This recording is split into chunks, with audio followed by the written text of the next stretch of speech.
یا ایھا الذین آمنو، یہاں سے وہ بات شروع ہوئی جب جمعہ کے لیے رب تعالیٰ بلا رہا ہے، حکم دے رہا، اور آخر میں فرما رہا واللہ خیر الرازقین، سبحان اللہ، سبحان اللہ بہترین رزق دینے والا ہے۔ تم لوگوں سے امید مت رکھنا کہ نماز کے لیے جاؤ گے تو کوئی گاہک لوٹ جائے گا۔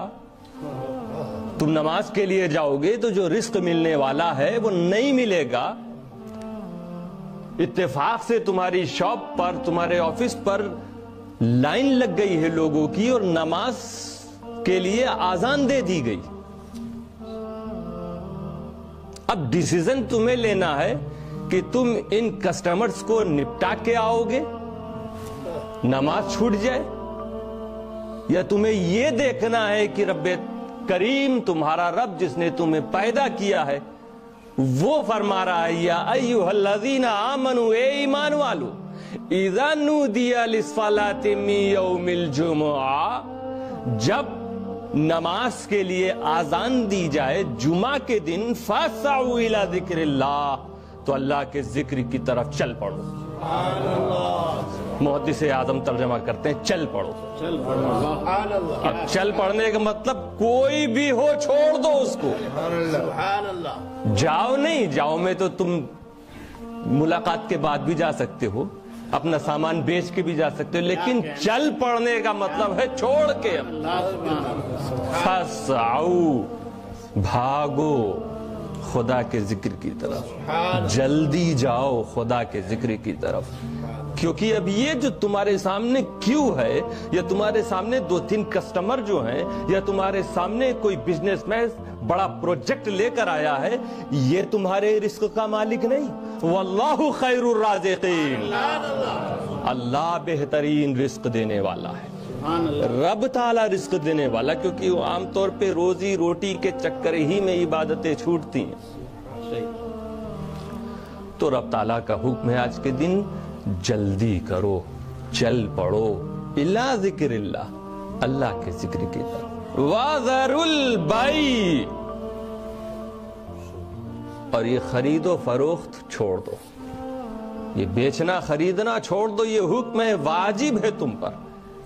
جیسے ہی جمعہ کی اذان ہوئی، اب تم کوئی ایسا کام نہ کرو جو تمہاری جمعہ کی نماز، جمعہ کی سنتوں، جمعہ کے خطبے کے لیے رکاوٹ بن جاوے۔ ذروا البیع، خرید و فروخت چھوڑ دو۔ پھر آگے اللہ تعالیٰ فرما رہا کہ تم سمجھ رہے ہو کہ چھوڑ کے کیسے چلا جاؤں، گھر میں بیوی بچے ہیں، ذمہ داریاں ہیں، یہ پیسہ دینے والا کھڑا ہے، بہتر تو مجھے یہ لگ رہا ہے کہ میں اس کو نپٹا دوں تب جاؤں۔ اللہ فرما رہا ہے نہیں، خرید و فروخت چھوڑو، ذالکم خیر لکم ان کنتم تعلمون، یہ چھوڑ دینا تمہارے لیے بہتر ہے اگر تم جان مان لو، اگر تم سمجھ لو، پہچان لو، اگر تمہیں علم ہو جائے کہ اس وقت یہ چھوڑنا بہتر ہے یا وہاں رکنا بہتر ہے، اگر تمہیں معلوم ہو جائے تو تم یہی سمجھو گے نہیں، یہ میرے خدا کا حکم ہے، آج ہم چھوڑ دیں گے تو ہماری آخرت بہتر بن جائے گی۔ دنیا کی دولت آخرت کے آگے کچھ نہیں۔ ذالکم خیر لکم ان کنتم تعلمون، یہ تمہارے لیے بہتر ہے۔ خدا تعالیٰ بتا رہا ہے زندگی کیسے گزارو گے۔ زندگی کے لمحے میں جب جمعہ کی اذان ہو جائے تو دکانیں بند ہو جانی چاہیے۔ تمہاری زندگی کے کسی پیریڈ میں، کسی لمحے میں، کسی دن، کسی وقت جب جمعہ کے لیے پکارا جائے تو تمہیں اب رشتہ داروں سے نہیں ملنا ہے، شادی بیاہ کی محفلوں میں نہیں جانا ہے، کسی کام پہ نہیں جانا ہے، کہیں نہیں۔ فَسْعَوْا إِلَىٰ ذِكْرِ اللَّهِ، چل پڑو خدا کے ذکر کی طرف۔ اب تم مطمئن کہ ہمیں کوئی کام نہیں کرنا ہے، اب ہمیں خدا کے ذکر کی طرف جانا ہے، نماز کے لیے جانا ہے، خطبے کے لیے جانا ہے۔ اب یہاں پر یہ بھی بتا دوں کہ دو فرشتے کھڑے رہتے ہیں جمعہ کے دن، ہر مسجد میں انٹری کرنے والے کا نام لکھتے ہیں، جو آیا اس کا نام لکھا گیا اور بارگاہ الہی میں وہ نام پہنچایا جائے گا۔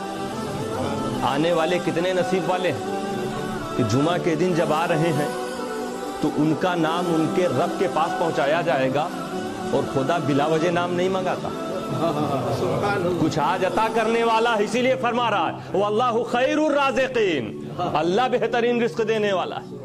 آج تیرا نام فرشتوں نے پہنچا دیا تو رب تجھے نہ جانے کیا عطا کر دے گا۔ آنے والے ہر مسلمان کا نام نوٹ ہو رہا ہے ایک رجسٹر میں، جبکہ جب آپ نے انٹری کی کسی نے آپ سے پوچھا نہیں ہوگا واٹس یور نیم، کسی نے نہیں پوچھا تمہارا نام کیا، نام لکھ دیا گیا۔ دوستو، ہر جمعہ کو اہل سنت والجماعت کا یہ عقیدہ ثابت ہوا کہ جب فرشتوں کو تمہارا نام بغیر بتائے معلوم تو فرشتوں کے رسول کو نام کیوں نہ معلوم؟ فرشتوں کو جب رب تعالیٰ علم دے سکتا ہے تو اپنے محبوب نبی کو نہ دے گا؟ کتنے افسوس کی بات ہے لوگ کہیں کہ جانوروں کی طرح علم ہے مصطفیٰ کو، شیطان کی طرح علم ہے۔ استغفر اللہ ربی۔ تو فائدہ تمہارا ہے، یہ کب تک فرشتے رہتے ہیں؟ امام کے خطبہ کے لیے کھڑا ہونے سے پہلے تک۔ امام منبر پہ آیا، دوسری اذان جو دی جاتی ہے اس سے پہلے آ جانا چاہیے سب کو تاکہ سنت بھی پڑھ لیں، اور امام جیسے ہی کھڑے ہوئے اب فرشتے بھی رجسٹر کو بند کر کے آ کے بیٹھ کے سنتے ہیں۔ یہ خطبے کا احترام ہے ہر مسلمان کے لیے۔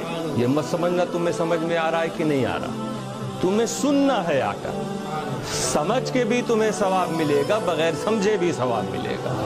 تو اب اگر کوئی آیا ہے رجسٹر بند ہونے کے بعد تو خود سمجھتے ہو کہ جب رجسٹر بند ہو جائے تو انٹری نام کی نہیں ہوئی، تم آ کے بھی ایبسنٹ، آ کر بھی غیر حاضر، بارگاہ الہی میں گویا تمہارا نام نہیں پہنچ رہا ہے۔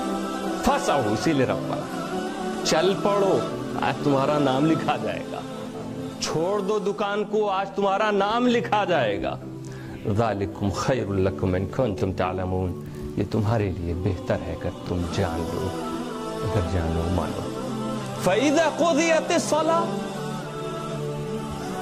اللہ نے بلا لیا، جب جمعہ کی اذان ہوئی آؤ تو اب تمہیں آ جانا۔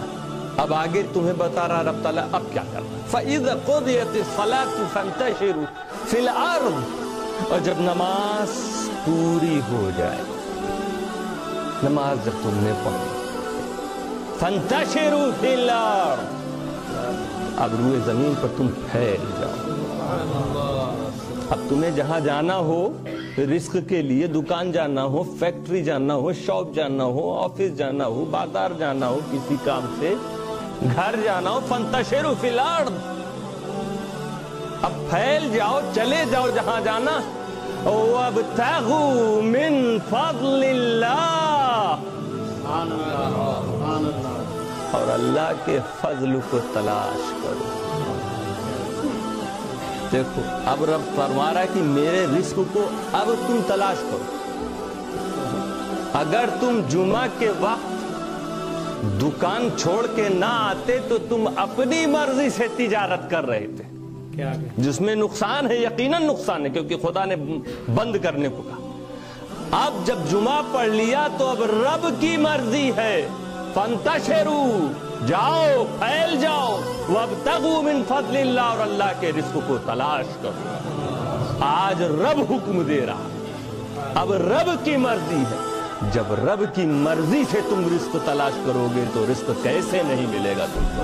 وَابْتَغُوا مِن فَضْلِ اللَّهِ، حضور شیخ الاسلام تفسیر میں فرماتے ہیں وَابْتَغُوا مِن فَضْلِ، اور اگر چاہو، ضروری نہیں کہ نماز پڑھنے کے بعد گویا تمہارا شاپ پہ جانا ضروری ہو گیا، رزق ڈھونڈنا ضروری ہو گیا۔ یہاں حکم ہے، یہ وجوب کے لیے نہیں ہے، یہ امر۔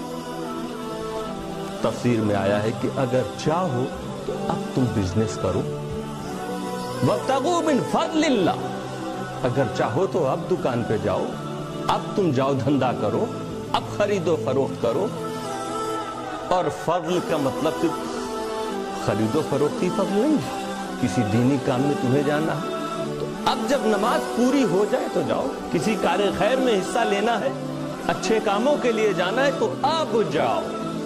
وَابْتَغُوا مِن فَضْلِ اللَّهِ،